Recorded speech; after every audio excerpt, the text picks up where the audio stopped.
जय हिंद साथियों, अभी हम लोग उपस्थित हैं एग्जाम टूर चैनल पर। जैसा कि आप लोग जानते हैं, अब बिहार सचिवालय सहायक में केवल और केवल 50 दिन बचा हुआ है।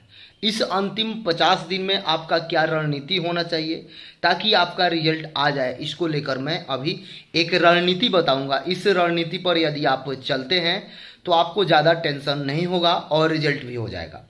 दूसरी बात बता दें, यदि वैसे विद्यार्थी जो मेरे द्वारा पहले इस पर जो रणनीति बताया गया था 2-3 माह पहले, उस रणनीति पर चलते होंगे तो उनको कोई समस्या नहीं होगा, उनका 100% रिजल्ट होगा। लेकिन आज भी आप यदि शुरू करते हैं तो कोई ज़्यादा दिक्कत नहीं होगा, लेकिन थोड़ा सा मेहनत ज़्यादा करना पड़ेगा। और यदि आप अब कैसे क्या करेंगे, किस तरीक़ा से करेंगे, इन सारे चीज़ को ध्यानपूर्वक समझेंगे। सबसे पहले बता दें, वैसे विद्यार्थी जो मेरे द्वारा डाले गए 2 वीडियो को, जिसमें बताया गया है कि किस सब्जेक्ट से कितना अंक का प्रश्न आता है, और पीटी और मेंस में जो आज तक एग्जाम हुए हैं उनको बताया गया है, उसमें यदि वो आप नहीं देखे हैं तो जाकर जरूर देखेंगे। दूसरी बात, यदि नहीं देखे हैं तो थोड़ा सा इसमें मैं बता दे रहा हूँ, उसको समझने का प्रयास करेंगे। अंतिम 50 दिन में कैसे करें ताकि एक सीट आपका फिक्स हो जाए पीटी का। तो सबसे पहले आप जानते हैं कि करेंट अफेयर से 10 से 15 प्रश्न 100% रहेगा। विविध से 10 से 15 प्रश्न रहेगा, इसमें कोई डाउट नहीं है। हिस्ट्री से 10 प्लस प्रश्न रहेंगे, इसमें कोई डाउट नहीं है। 8 भी हो सकते हैं, 12 भी हो सकते हैं, 15 भी हो सकते हैं। जियो से 2 से 5 प्रश्न, यानी ज्योग्राफी से 2 से 5 प्रश्न रहेंगे। पॉलिटी से 2 से 5 प्रश्न रहेंगे। इकोनॉमिक्स से 2 से 5 प्रश्न रहेंगे।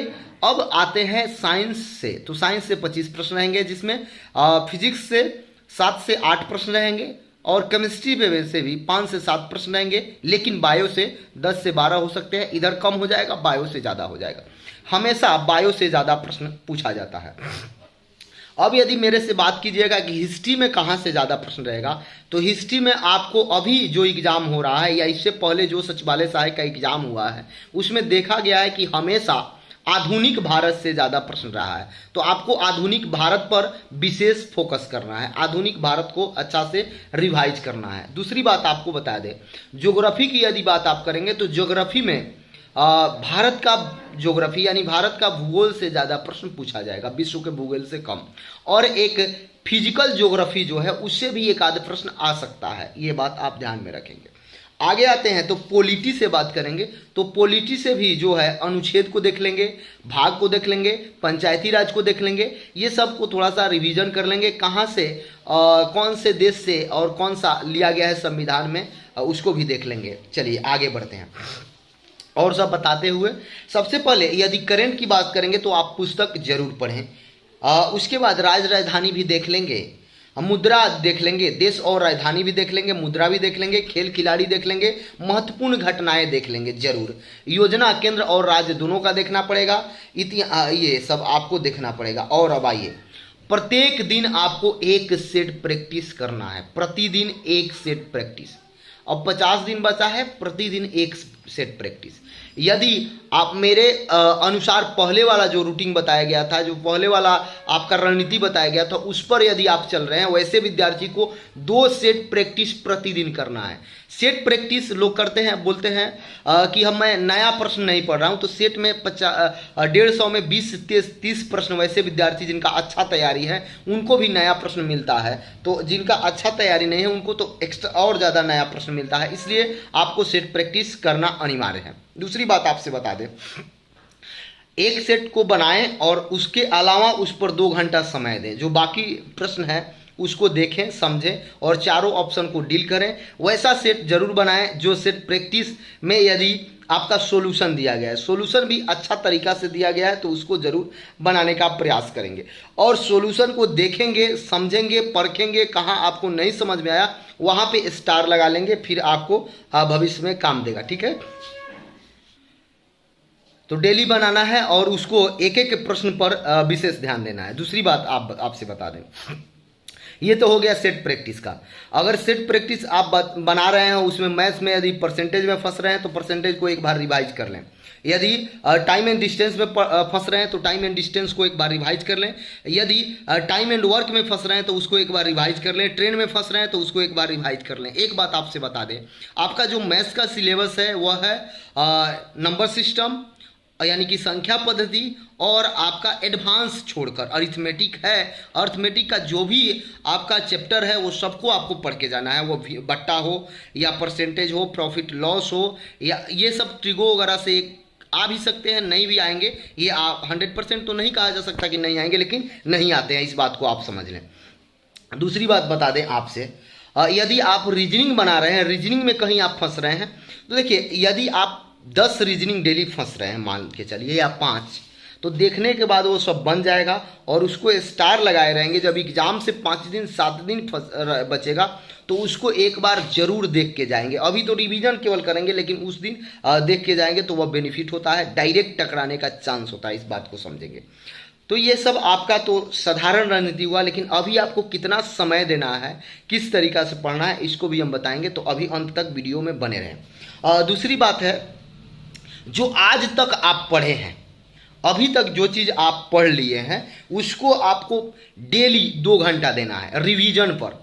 यानी कि प्रतिदिन आपको रिवीजन करना है। जो चीज़ पढ़ रही है, वो जीके जीएस हो, साइंस हो, या मैथ्स हो, या रीजनिंग हो, जो आप पढ़े हैं उसको रिवीजन देना है। अब पूछिएगा मैथ्स में सर क्या रिवीजन करेंगे, तो मैथ्स में जो फॉर्मूला वगैरह हो गया उसको आपको रिवीजन करना है। चलिए दूसरी बात आते हैं, रीजनिंग में अब क्या आप करेंगे, तो क्लॉक वगैरह में जो फॉर्मूला है ये सबको आपको बार बार देखना है, ए से जेड तक याद होना चाहिए, उल्टा सीधा सभी तरीका से ये सब रिवीजन करते रहिए ताकि कोई मिस्टेक ना हो। अब आ गया ये रिवीजन के लिए 2 से 3 घंटे निकाल दीजिए, सेट प्रैक्टिस के लिए 2 घंटे, और उसके बाद 2 घंटे कहने का अर्थ हुआ कि आप जो आयोग का समय है उससे 15 मिनट कम लेके चलिए, जो आयोग का समय है उससे कम में बनाने का प्रयास करें, ये मेरा कहना है। और आपसे बता दें, प्रतिदिन यदि मान लीजिए आज मैथ्स में हम फंसे तो 1 चैप्टर बनाइए, 2 घंटा उसमें दे दीजिए। अगला दिन यदि कोई रीजनिंग का रेकरिंग फंस गया तो रेकरिंग का संपूर्ण रिवीजन कर लेंगे। यदि रीजनिंग में एनालिटिकल कोई रीजनिंग फंस गया तो उसको संपूर्ण रिवीजन करेंगे। यदि रीजनिंग में नंबर सीरीज फंस गया तो उसका 10-12 टाइप है, उसको संपूर्ण रिवीजन करेंगे। इस टाइप से यदि आप करते हैं तो आपका 100% सिलेक्शन फिक्स है। यानी पीटी निकालना महत्वपूर्ण है। पीटी में अधिक लोग हैं, मेंस में फिर कम लोग हो जाएंगे, लेकिन पीटी नहीं निकलेगा तो मेंस में आप बैठिएगा कैसे। तो मिनिमम 8 घंटा समय आपको देना है। 2 घंटा सेट प्रैक्टिस, 2 घंटा उसका बनाने में। चूंकि एग्जाम से भी 10 मिनट 15 मिनट आप कम में बनाते हैं, ये अच्छी बात है।